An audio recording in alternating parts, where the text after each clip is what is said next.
जय श्री कृष्ण।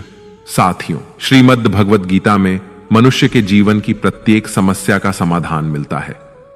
भगवद गीता ऐसे प्रेरणादायक संदेशों का महासागर है जो जीवन से निराश मनुष्य को आशाओं से भर देती है।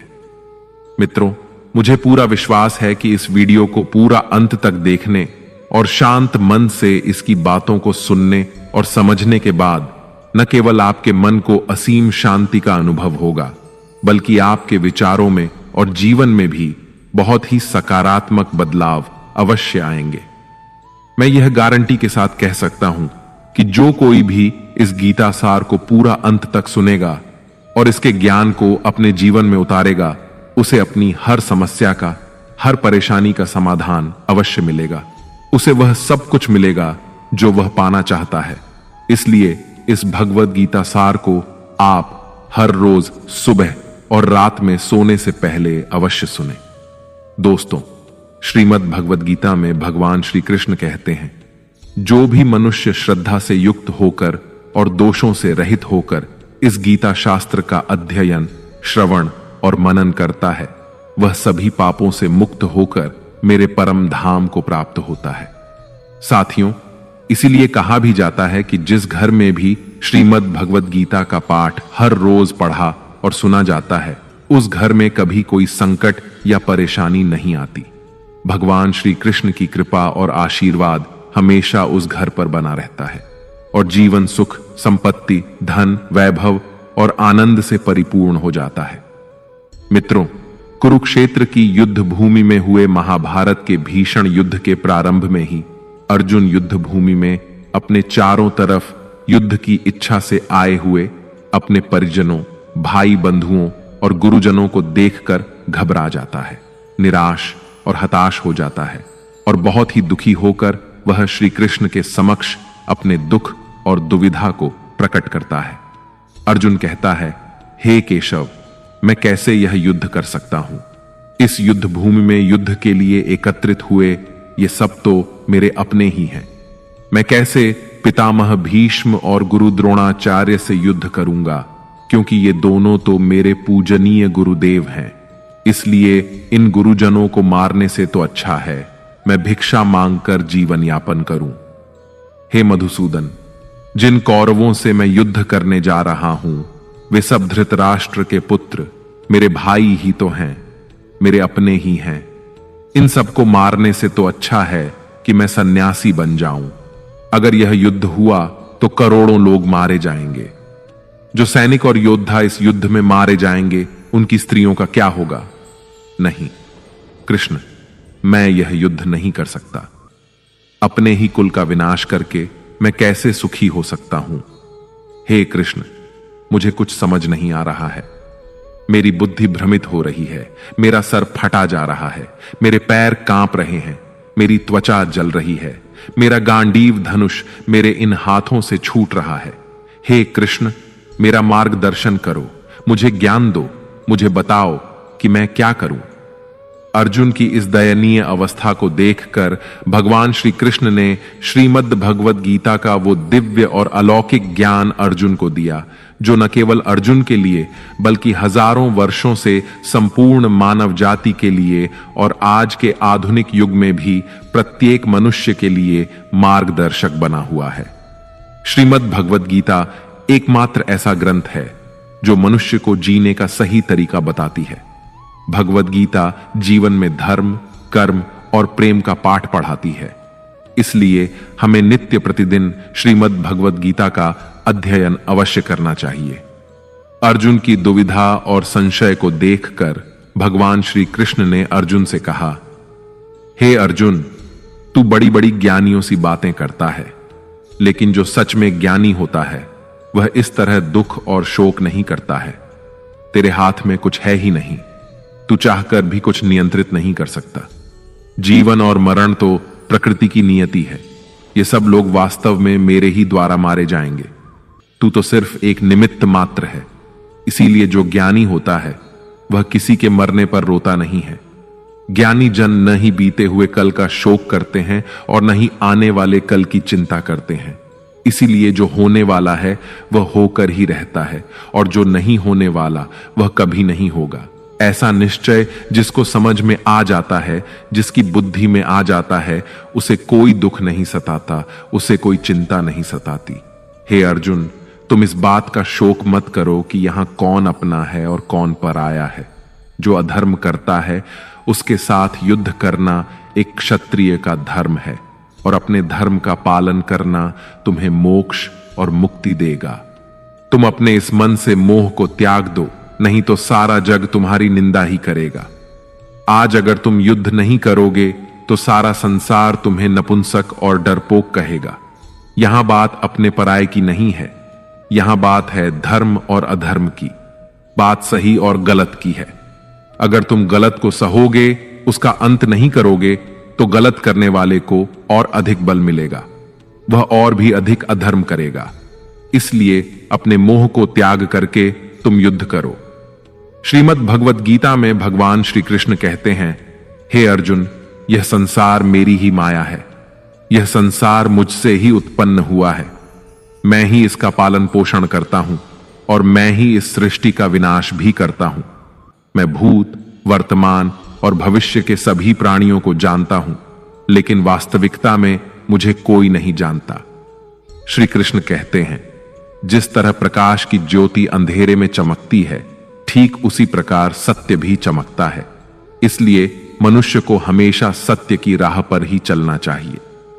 मृत्यु एक अटल सत्य है जिसे कभी बदला नहीं जा सकता है। इस संसार का जब से निर्माण हुआ है, तब से जन्म मृत्यु का चक्र चलता आ रहा है। जिस प्रकार मनुष्य अपने पुराने वस्त्रों को त्याग कर नए वस्त्र धारण करता है, ठीक उसी प्रकार आत्मा पुराने व्यर्थ शरीर को त्याग कर नए शरीर को धारण करती है। यही प्रकृति का नियम है। इस सत्य को स्वीकार करके भय मुक्त होकर आज में ही जीना चाहिए। ज्ञानी व्यक्ति न तो मरने वाले का शोक करते हैं और न ही उनका मोह करते हैं जो अभी जीवित हैं, क्योंकि वह जानते हैं कि जो मर गया वह फिर से जन्म लेगा और जो जीवित है वह एक दिन अवश्य मरेगा। हे अर्जुन, मैं सभी प्राणियों के हृदय में स्थित सबका आत्मा हूं। संपूर्ण प्राणियों का आदि, मध्य और अंत भी मैं ही हूं। मैं ग्रहों में सूर्य हूं, वेदों में सामवेद हूं, देवों में इंद्र हूं, इंद्रियों में मन हूं, मैं ब्रह्मा हूं, मैं विष्णु हूं, मैं महेश हूं, जलाशयों में मैं समुद्र हूं, पर्वतों में मैं हिमालय हूं। इस संपूर्ण संसार में तुम जो कुछ भी देख पाते हो, सब मैं ही हूं। भगवान श्री कृष्ण कहते हैं, मन की शांति से बढ़कर इस संसार में कोई भी संपत्ति नहीं है। जिस व्यक्ति ने अपने मन को शांत रखना सीख लिया है, उससे ज्यादा धनवान इस संसार में कोई नहीं। मनुष्य के दुखों का कारण उसका मोह है। जितना अधिक मोह करेगा, उतना ही अधिक कष्ट भोगेगा। श्री कृष्ण कहते हैं, जो हुआ अच्छा हुआ, जो हो रहा है अच्छा हो रहा है, और जो होगा वह भी अच्छा ही होगा। तुम्हारा क्या गया जो तुम रो रहे हो? तुम क्या लाए थे जो तुमने खो दिया? तुमने क्या पैदा किया जो नष्ट हो गया है? तुमने जो लिया यहीं से लिया, और जो दिया यहीं पर दिया। जो आज तुम्हारा है वह कल किसी और का होगा, क्योंकि परिवर्तन ही संसार का नियम है। श्रीमद् भगवद गीता में भगवान श्री कृष्ण कहते हैं, मनुष्य को परिणाम की चिंता किए बिना निस्वार्थ और निष्पक्ष होकर अपने कर्तव्यों का पालन करना चाहिए। अपने जीवन की चुनौतियों से भागना नहीं चाहिए और ना ही भाग्य को दोष देना चाहिए। हे अर्जुन, अपने आप को भगवान के प्रति समर्पित कर दो, यही सबसे बड़ा सहारा है। श्री कृष्ण कहते हैं, इंसान अपने जन्म से नहीं, अपने कर्म से महान बनता है। जब इंसान अपने काम में आनंद खोज लेते हैं तो वह पूर्णता प्राप्त करते हैं। हे अर्जुन, आसक्ति से ही कामना का जन्म होता है। सदैव संदेह करने वाले इंसान के लिए प्रसन्नता ना तो इस लोक में है और ना ही परलोक में। जो अपने मन को नियंत्रण में नहीं रखता, उसके लिए वह शत्रु के समान काम करता है। अशांत मन को नियंत्रित करना कठिन है, लेकिन अभ्यास के द्वारा इसे वश में किया जा सकता है। भागवत गीता में श्री कृष्ण बताते हैं कि पृथ्वी पर जिस प्रकार मौसम का बदलाव होता रहता है, उसी प्रकार हमारे जीवन में भी सुख दुख आते रहते हैं। इनसे हमें विचलित नहीं होना चाहिए। हे अर्जुन, समय से पहले और भाग्य से अधिक किसी को कुछ नहीं मिलता। जैसे दीपक की बाती को दीपक तले छुपा अंधेरा दिखाई नहीं देता, वैसे ही मनुष्य को जवानी के पीछे छुपा बुढ़ापा और कमजोरी दिखाई नहीं देती। किसी भी प्राणी को उसका मन जीवन के अंत तक अपने जाल से निकलने नहीं देता। रस्सी में बांधकर उसे तरह तरह के नाच नचवाता रहता है। वह जीव को इतनी फुर्सत ही नहीं देता है कि वह अपने अंतर्मन में झांक कर अपनी आत्मा को पहचाने और आत्मा के अंदर जिस परमात्मा का प्रकाश है, उस परमात्मा का साक्षात्कार करे, उसे देख सके। जब भगवान श्री कृष्ण से अर्जुन पूछते हैं कि हे केशव, यह सब मानकर भी कि आत्मा नित्य सनातन और अजन्मा है, उसे शस्त्र नहीं काट सकते, आग नहीं जला सकती, फिर भी प्राणी की आत्मा को दुख, सुख, शोक, खुशी, मान अपमान, पीड़ा और आनंद का एहसास क्यों होता है? तब भगवान श्री कृष्ण कहते हैं, हे पार्थ, मैंने पहले ही तुम्हें बताया कि सुख दुख का आभास करना आत्मा का काम नहीं, शरीर का काम है। तब अर्जुन कहते हैं, हे केशव, शरीर को दुख और पीड़ा तभी होगी जब शरीर को कोई चोट लग जाए या उसका कोई अंग कट जाए। जैसे शरीर आग में जल जाए, उससे जो पीड़ा होती है वह तो शरीर की पीड़ा है, परंतु मानहानि होने से जो दुख होता है या मान होने से जो आनंद आता है, उसमें तो शरीर को कोई चोट नहीं पहुंचती। वह मानहानि का दुख, वह अपकीर्ति की पीड़ा तो आत्मा को ही होती है ना। तब भगवान श्री कृष्ण अर्जुन से कहते हैं, नहीं अर्जुन, यह कीर्ति अपकीर्ति, मान अपमान, ये लाभ हानि, ये जीतने का आनंद अथवा हारने की पीड़ा, ये भी आत्मा को नहीं होती। यह आत्मा का काम नहीं है, यह तो मन की शरारत है। भगवान श्री कृष्ण कहते हैं, हे अर्जुन, यह याद रखो कि प्राणी के शरीर का एक अदृश्य अंग है, मन, जो दिखाई नहीं देता लेकिन सबसे शक्तिशाली हिस्सा है। आत्मा से इसका कोई संबंध नहीं है। आत्मा रथ में बैठा हुआ रथ का स्वामी है, तो मन शरीर रूपी रथ का सारथी है। यह मन ही इंद्रियों के घोड़ों को इधर उधर भटका देता है और यौवन के आवेश में चंचल हो जाता है। कभी यौवन के आवेश में यही चंचल मन मनुष्य को इस भ्रम में डाल देता है कि वह सर्वशक्तिमान है, वह सब कुछ कर सकता है और वह यहां का राजा है, जिसके आगे हर कोई झुक जाने को विवश है और जिसे हर कोई प्रणाम करता है। जब शरीर के दीपक में यौवन शक्ति का घी झलकर समाप्त हो जाता है और दीपक तले अंधेरा छा जाता है, तो मनुष्य घबराकर चिल्लाने लगता है, मैं बीमार हूं, मैं दुखी हूं, मैं मर रहा हूं, मुझे बचाओ। ये रोने का नाटक भी मन ही करता है। हे अर्जुन, मनुष्य को मैं के घमंड की मदिरा पिलाकर मदहोश करने वाला पाखंडी केवल मन है। उसके हाथों में मोह माया का जाल है, जिसे वह मनुष्य की इच्छाओं पर डालता रहता है और उसे अपने वश में करता रहता है। यह मन शरीर से भी मोह करता है, अपनी खुशियों से भी मोह करता है और अपने दुखों से भी मोह करता है। खुशी में खुशियों से भरे गीत गाता है और दुख में दुख भरे गीत गुनगुनाता है। अपने दुखों में दूसरों को शामिल करके उसे खुशी मिलती है। हे पार्थ, प्राणी के लिए आवश्यक है कि वह अपने मन को काबू में करके अपने अंतर मन में झांक कर आत्मा को देखें। तभी उस आत्मा के अंदर उसे परमात्मा का प्रकाश स्पष्ट दिखाई देगा।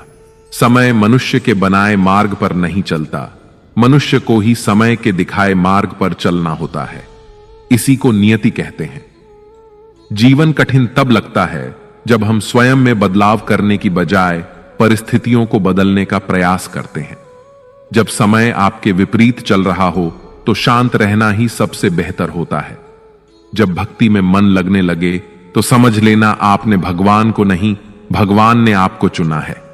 कोई कुछ भी बोले, स्वयं को शांत रखो, क्योंकि धूप कितनी ही तेज हो, समुद्र सूखा नहीं करते। कान भरने वालों से हमेशा सावधान रहें, यह अच्छे अच्छे रिश्तों को बिगाड़ देते हैं। योग्यताएं कर्म से पैदा होती हैं। जन्म से तो हर व्यक्ति शून्य ही होता है। इस जगत में सत्य से भी बड़ा सत्य प्रेम है, और जिसके प्रति प्रेम है उसके प्रति असत्य होना मुश्किल है। पूरी दुनिया की सबसे खूबसूरत जोड़ी मुस्कुराहट और आंसू है। इन दोनों का एक साथ मिलना मुश्किल है, लेकिन जब ये दोनों मिलते हैं वह पल सबसे खूबसूरत होता है। कर्म ही सबसे बड़ा धर्म है। भगवान श्री कृष्ण गीता में अर्जुन को उपदेश देते हुए कहते हैं कि व्यक्ति कर्म करने के लिए ही पैदा हुआ है, बिना कर्म किए कोई रह नहीं सकता। मनुष्य को परिणाम की चिंता किए बिना अपने कर्तव्यों का पालन करना चाहिए। क्रोध मनुष्य को नरक की ओर ले जाने वाला द्वार है। क्रोध करने से व्यक्ति का मन अशांत हो जाता है। वह आवेश में आकर कई बार अपना ही नुकसान कर बैठता है। भगवान श्री कृष्ण कहते हैं कि मनुष्य को क्रोध करने से बचना चाहिए। कितना भी क्रोध क्यों ना आए, स्वयं को शांत रखने का प्रयास करें। इस संसार में आज जो तुम्हारे पास है वह कल किसी और का था, परसों किसी और का होगा।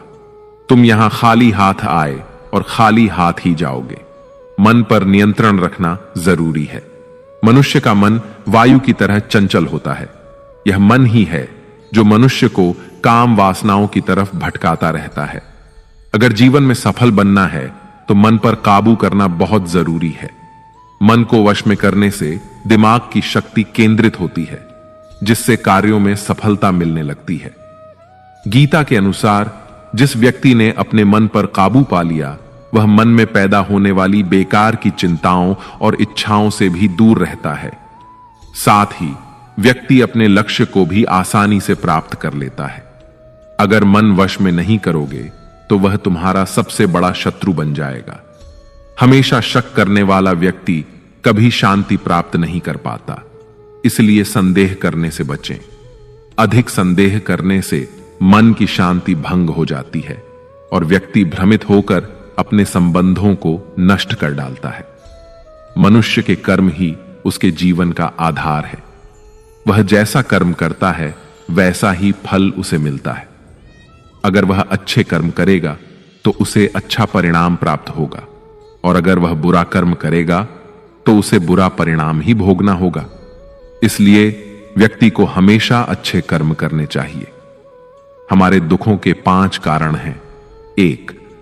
जो व्यक्ति अपना मनचाहा प्राप्त होने पर कहते हैं प्रभु की कृपा है, पर मन के विरुद्ध होने पर उदास हो जाते हैं, यही प्रभु की कृपा का अधूरा दर्शन दुख का पहला कारण है। 2.